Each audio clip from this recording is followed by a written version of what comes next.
listening to Not So Live from Asteroid G, accidentally impregnated on a crashed ship. I'm your host, Mike Finkelstein. Your buddy Mike the Ghoul gonna xenomorph his way into another alien podcast here that we're talking about, right? No, we can't escape it when they keep releasing crap. No.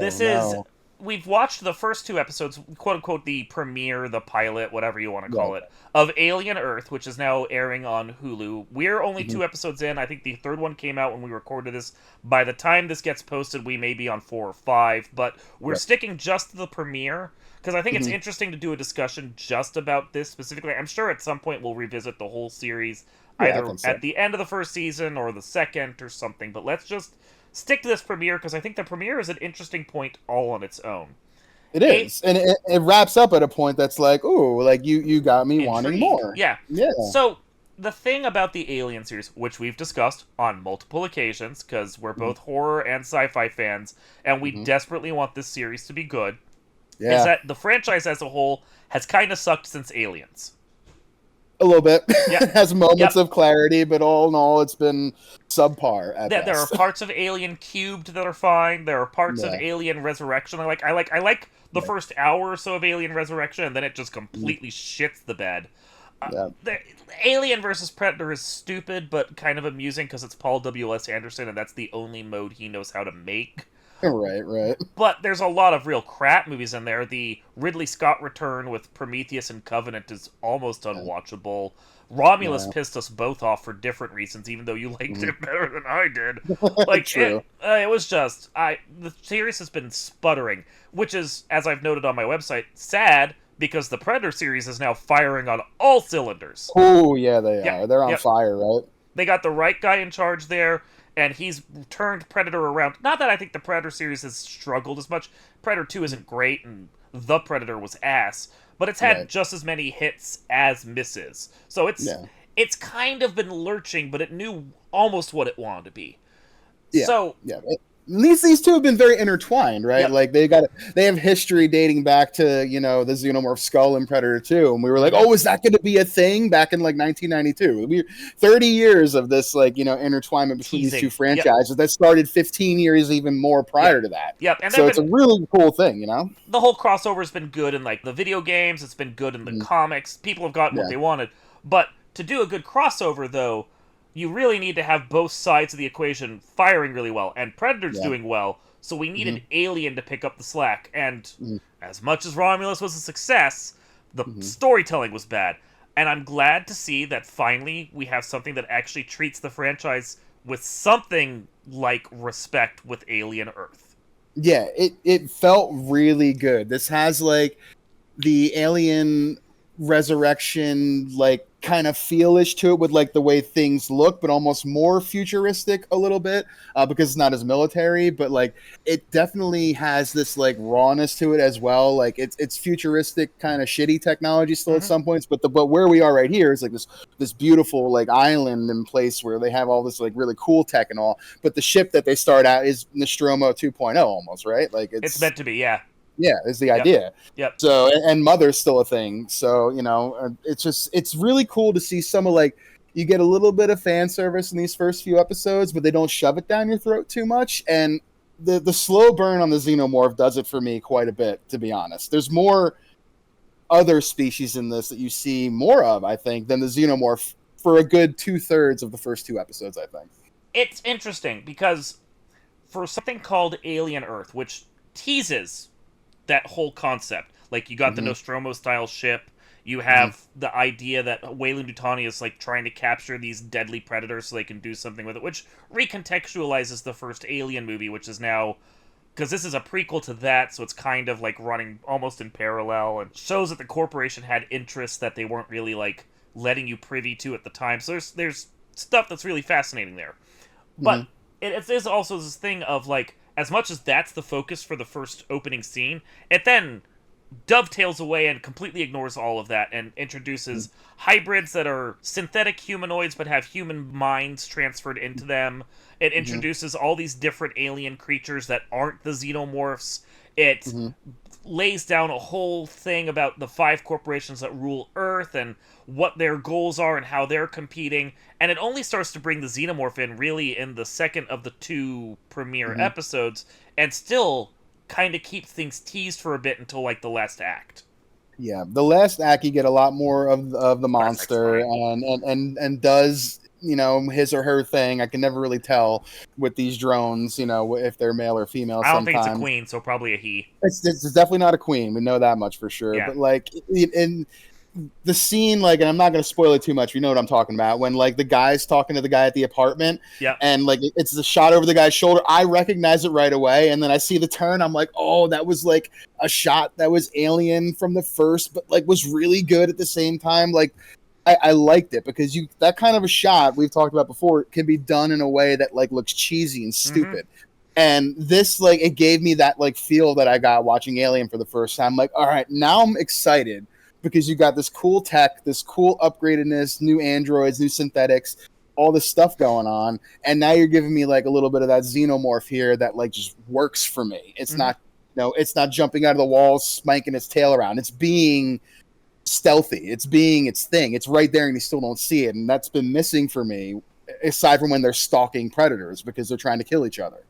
Well, and it does a good job of trying to show you, like, if you're a fan of the series, if it shows you things you recognize, but it does it in such a way that it's reintroducing if you've never seen it before, and it never feels like it's doing a callback. Like, there's late in one of the episodes, some of the characters end up in a xenomorph, like effectively a birthing chamber, where it has the eggs in the stasis with the blue light. That's Yep. that's I mean that's a reference to how they were stored in the very first Alien movie when the human crew lands there to investigate this planetoid. But Mm-hmm. it's not a call out that makes it feel like, hey, look what we're doing here. There's never any of Exactly. that Alien Romulus style call out bullshit that Yeah. annoyed me so much. They're never sitting there going, get your hands away from him, you bitch, or anything like Yeah. that. It's not force feeding you the references. It's just saying, this is the world we're in. This is how Mhm. the tech works. Like the ship of that's not the Nostromo, but is basically the Nostromo. All the Mhm. stuff in there looks familiar, but it's Right. not saying they're going, well, it doesn't like hang a hat on it by going, this is the Nostromo 2 or the Nostromo 0. Like, Yeah, they yeah, don't yeah. go, that Nostromo's going to launch soon. They let you feel the vibe. They let you see a crew that feels familiar, a couple of Mhm. handymen, so that you can be like, okay, so they always hire a couple of these like janitor jockeys Yeah. basically for this Grunts kind or of shit. whatever. Yeah, Yeah, yeah. but it's never force fed. Right. And the dynamic, like you see these people, and you're like, oh, this crew, like you said, they've been together. Yep. There's the same kind of distrust among certain ones of them. They already don't trust the android, but they know who the android is and all that kind of stuff. Like, and it's he's looking at you while you're sleeping. He's like, I don't do that anymore. Like, it just seemed like this weird familiar dynamic without shoving too much of it down my throat. Like, hey, like you said, look what we're doing here. Yep. Like, it was familiar yet different at the same time. And I think you put up a good point, because I think you could come into this knowing what the alien is, sure, but Everyone knowing the does. monster, but not knowing the story, Yeah. and be able to pick this up and be like, oh, okay, I could see where this is maybe the genesis of where this franchise is, when this is supposed to take place beforehand. Like, you can get it, and it works. Well, that's the thing, is like, by not force feeding you the callbacks and the references and the Mm-hmm. comments on the plot, like, there is no Bishop style character who's headless sitting there going, well, that David made these things, and this was all an experiment stretching on for 100 years that just stops the movie cold and requires you to know 2 previous movies that no one ever wants to watch again. I feel like these almost cut out the whole Yeah. thought that David is the creator of these things. Even if he is, who So, cares? Who gives a shit? Exactly. Who gives a shit? Like, Michael Fassbender's a great actor, but those Yeah. movies are fair. Well, you can accept that David made these things at some point, and then dropped them on a planet in stasis, and maybe sent out a Weyland-Yutani message being like, hey, come pick these up and send a crew to get these. And that's as far as he did, maybe when his batteries were running low and he finally died. Who knows? It doesn't No. necessarily even matter. Again, we haven't seen past the first 2 episodes, so if any of this has been changed continuity-wise, we don't care. But Mhm.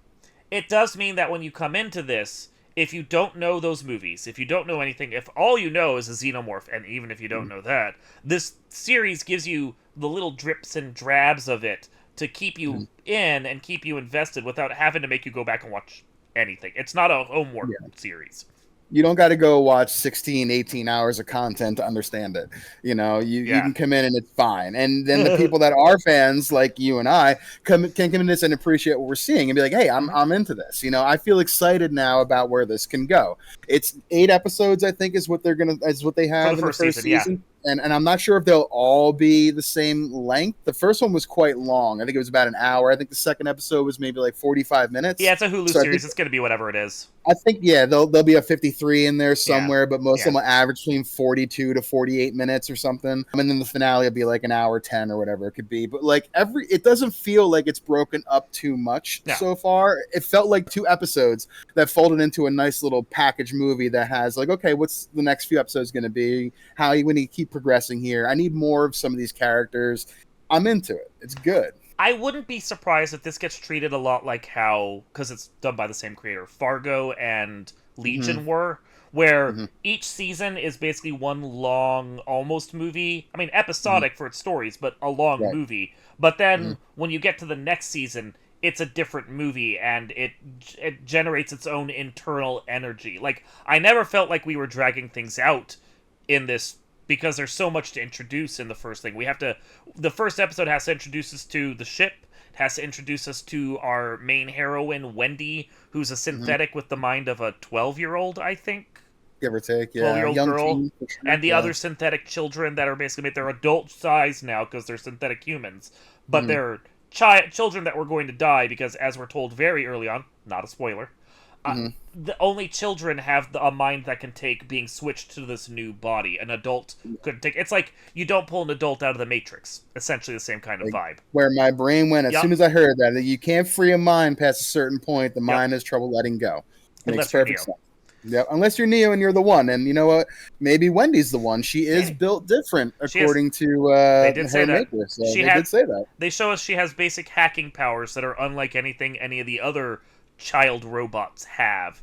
And they have to introduce Wendy's brother, who's still human and alive and thinks she's dead. Then all the little bits of plot here and there that they slowly feed out to us, almost Quentin Tarantino-like, bouncing slowly back and forth between a few time periods to give us all the details. It's a lot to introduce, and it's a lot of story, and I think the first 2 episodes deftly handle it without leaving, at least for me, as an audience member who, having seen the movies but doesn't know where the story here is going, didn't leave me in the lurch.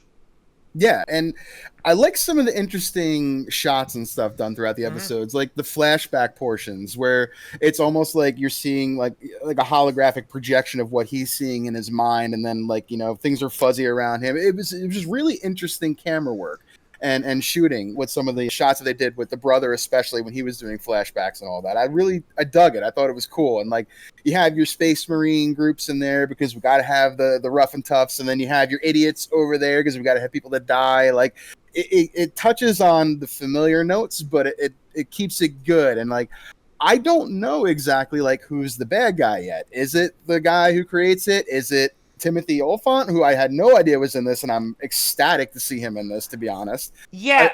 I don't know who's the bad guy yet, and I like that about something when I'm 2 episodes in a series that I'm enjoying. I think it's a many antagonist kind of thing, because you get the vibe that each of the corporate types are really in it only for themselves. Like the dude, the prodigy, the genius boy, whatever his fucking name is. I think his last name actually is Boy, which is kind of funny. He creates Wendy, but you can tell even after he creates her, he's not doing it altruistically. Maybe, yes, he did save her life, and that's great, but long term, he's like, and I can use this tech somehow to maybe transfer myself at some point if we can get past that adult barrier. We need to like, you can see the gears, the not very intelligent gears, spinning in his head the whole time. And like, Weyland-Yutani is just the faceless evil entity, even though we see the president once, so they're evil. But you are right that the synthetic played by Oliphant is he's got his own agenda. Like, is he working for Prodigy, or is he working for the synthetics? Because he acts like, some of the things he says and some of the things he does make it seem like he's really acting for synthetics, and he's only working with the prodigal son until such time as he can screw him over and steal tech and do his own thing. He has motives, and Yeah. he has motives, and I want to know what they are. And like, I can't tell. Like, in the beginning, I thought he was human when I first met him, just like a cold doctor. And then as it goes on and on, I'm thinking like, this guy's got to be an android. Yeah. And then like, you get like the true reveal, like this person definitely is an android. And you're like, oh, like I love that I didn't know that at first, but like now I get it. And Yeah. the way he's like, telling him to do things. He's like, I need you here, like sending him into harm's way, but like okay with it because they're synthetic too, and he's synthetic, making the best choice. Like it's kind of cool, like to see. And Timothy Olyphant is a great actor. I loved him in a lot of things that he's done. Gone in 60 Seconds was great. I thought he was awesome in Hitman. He was fine in the Die Hard movie, but he's just a good actor. I mean, Justified is another one. Amazing show. Yeah. No, like So, I like seeing I liked Olyphant, and it's interesting seeing him in a character that's definitely not the same charismatic type he always plays. He's a little different here than normal, but it is interesting to think what his agenda was, because like he was saying certain things, but like when working with Wendy when she did her transition, like the doctors were like, well, you're gonna have these emotions and they're gonna feel different because we're synthesizing them, and he's like, you don't have to have those emotions at all. You're synthetic. Don't be human. And he keeps like emphasizing the don't be human, even when he's dealing with humans, that he should be like helping them with their task. And at a certain point, you're sitting there going, so what? Do you even care about these humans? Because I get the vibe you don't. Yeah, I don't know what his motive is yet. No. Like, and like, you brought up a good point. Like, who is he working for? Is he working for Prodigy? Is he working for Weyland-Yutani? Is he working for himself?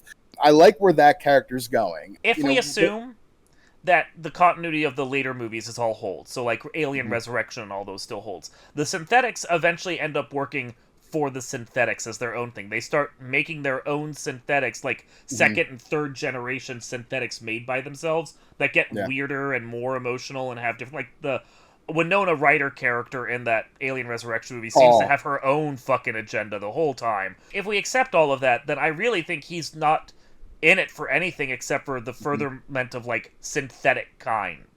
And I would like that, like being an angle too, because we never really got that. We like you call from Alien Resurrection, Winona Ryder's character, like you said, like when they find out she's a cyborg, he's like, "Oh, you're one of those that's made by those." Like the guy, he's like, "I never seen one of you before. Like I thought you was all destroyed." Like, so it's pretty cool to see. Like, is this like the beginnings of, like you said, the synthetics being out for themselves, and is this the start of that? Like, we've never seen that angle before. So I mean, cool. It's a neat part of the story that I didn't know I'd be interested in, and if it's part of it, I'm actually interested in it. Well, by affixing us to the synthetic with children minds, but synthetics as our main protagonist, because Wendy is our heroine, our protagonist. Say what you want. She's there chasing after her brother, who's not Peter Pan, but okay. So the boy is Peter Pan, but he's got a Peter Pan complex, most obviously. But like, she's there to save her brother or the male protagonist, whatever you want to define him as. The two of them are clearly the ones that are supposed to make it through the series, and I mean, it'll be heartbreaking for her if she loses him. I assume he dies more than she does because she's our heroine. She's the one going on like a whole like hero's journey sort of thing. But it's a synthetic that we're attached to. We're not attached to a Marine or a Ellen Ripley type like we have been for the last 8 fucking movies. Like, this is a different perspective, and I think it's a perspective that, as you were saying, is overdue because we haven't really gotten that at this level before. Yeah. We got a little bit of like the synthetic motive with David, but a much different motive at that point. Ridley Scott's movies or whatever. Yeah. It's just like whatever, yeah. But like it's cool, and like I want to know what happens with these new synthetics as we go along. Like they're even when they're in the adult bodies, they're still talking like kids. They're giggling like kids. Like they're being kids. But you see Wendy just a little bit different than she's more evolved. Any of them, more evolved. So like, as they go along, are they going to progress? Are they going to get more complex emotions? Like, is fear going to win out here? Like, what's going to happen with these? How is this going to go horribly wrong? And I'm excited to see it. And I don't know who's going to make it out, who's going to make it. I hope the brother and sister both. You're probably right that the brother doesn't make it because we have to have that hero's journey. But I mean, maybe not. Maybe the brother makes it and she sacrifices herself. Like, who knows? All I know is like I'm in for these 8 episodes, and so far, like I'm enjoying what I'm seeing, man. I think the thing that I like best is that especially with like the Ridley Scott movies and many of the later ones, the emphasis became too much on the aliens, the xenomorphs. Like Right. from Alien Resurrection on, basically, like we were just getting xenomorph storytelling with heroes interspersed throughout. This series keeps the 5 different alien types that we have, which is not a spoiler, that was in the teasers. The 5 Yeah. different alien types that we have as like a taste. They're the threat. They're the thing in the background that's lurking. They Hmm. aren't the sole focus. And even though the plot is built around this ship with these aliens crashing into this building and Wendy Hmm. has to go in to save her brother and yada yada, like they're still being used as an accent point. Right. We're not too obsessed yet with them. And I like that because that's what the Alien series really needed. It needed us to be hooked on the characters and like the Mhm. who, not the why for. Right, and pretty set pieces can only go so far, and you need more substance story. You need to, and we talked about it with Marvel. We need to give a shit about the characters Yep. to have some kind of investment in the story. Like the story can only take it so far if I don't give a fuck if you live or not. I like So Wendy. I think she's a great character. I like her quite a bit. I Hmm. think she's very interesting. I think seeing the evolution of her over 90, 80, 90, 100 minutes so far is Hmm. an interesting. You can see she's grown already just in that little bit, and it's only going to keep getting better. I think, like as the actress, she's doing a really good job. I'm in. I don't know what else she's been in, but like I'm liking how she's portraying this character.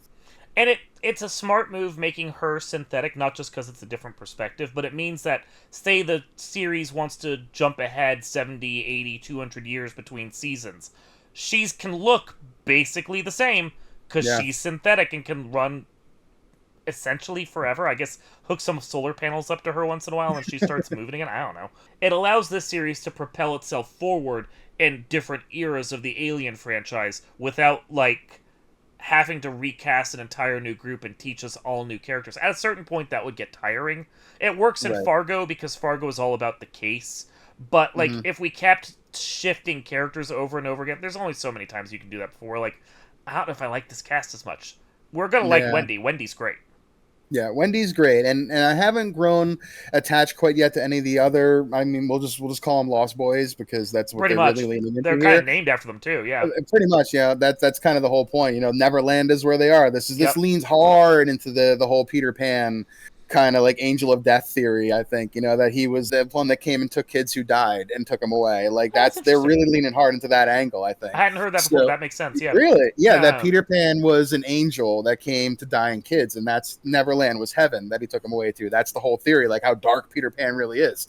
This feels like it's leaning into that. You're taking these dying kids, Purposely, yeah. you're putting That them in this explains new that, yeah. body, and you're taking them somewhere where they can have a future, but they're still little. So it's very cool. Like I like that angle too. I didn't know you didn't know that was like a theory. I've thought that was a big focus It point of adds where this series is going. adds a Like, and layer that, to the story that I yeah, hadn't picked up on. That's cool. yep, Interesting. yep. I liked it. I liked these first 2 episodes. I think this is a great spin for the Alien franchise, and I think it's really going to. Like, Noah Hawley is really good at what he does, as Mhm. proven time and again. I think he's clearly got a good hold on the franchise and where the storytelling could go, and Mhm. he has an idea of what to do here, and that's really a good idea. It works so much for this franchise because we've had way too many bad ones. Yeah, like I like what Fede Alvarez did with the horror element of Alien Romulus. I'm liking what Noah's doing here with the storytelling, character, world building thing. Like I like where both of these were in different aspects. So Yep. yeah, no, I'm hopeful for where this is going. Obviously, we'll revisit again at some point in the future when we have more of this series under our belt, but Right. I don't think it's hard to say that this is so far the best Alien production we've gotten in almost 40 years. I mean, it's oh god, man. Yeah, 86, right? Christ. 86. Yeah, I know. We're a year Oh. away from that. I honestly, there's a part of me that wonders why they didn't just save this for a year and put it out next year so it was on the 40th anniversary of Aliens. Like, it seems appropriate, but It does, but I mean that's the way you got to get it out when you got to get out. This was yeah. supposed to come out 5 years ago almost. It started filming right before COVID. Oh my Apparently god, in this 2019. well, we were This, supposed to get what a version of this, something like this, from the District yeah, 9 guy, and then he yeah. dropped out after a couple of his ideas were rejected, which is fine because the District 9 guy hasn't made a good film since Since District District 9. 9. Yeah, Chappie and Elysium are so, but Chappie's okay. Yeah, Elysium. They're both eh. So I'm glad that we finally got Noah Hawley on it. I'm glad he's got this perspective on it, and I'm hopeful for at least the rest of this season, if not the future of the series. Yeah, and we'll see where it goes, because this is giving me something, like you said. We got the Predator that's been coming along. Now we're getting a little bit of Alien that's coming along, and like I'm into that. Like we're getting a bit of the DC resurgence here with Superman. Like I'm into that. Like it's been Marvel and what kind of horror? I guess Final Destination, whatever. Because we talked about that a bit today. It like wasn't bad. when I'm gonna watch that. We're gonna talk about that. But like it's been a lot of like whatever, and these old franchises have kind of like fallen off. There's a bit of a resurgence here that I'm enjoying to see. Like I don't drop and lose me over these next 6 episodes, because you're doing a really good job so far. They are, and we are looking forward to more. This has been Not So Live from Asteroid G, and yes, this podcast was accidentally frozen for 80 years in the future. I'm your host, Mike Finkelstein. Your buddy Mike the Ghoul. And isn't Chappie just District 9 with a separate skin at the end of the day? Does that make Matt Damon Chappie? It does, right? We will see you all next time.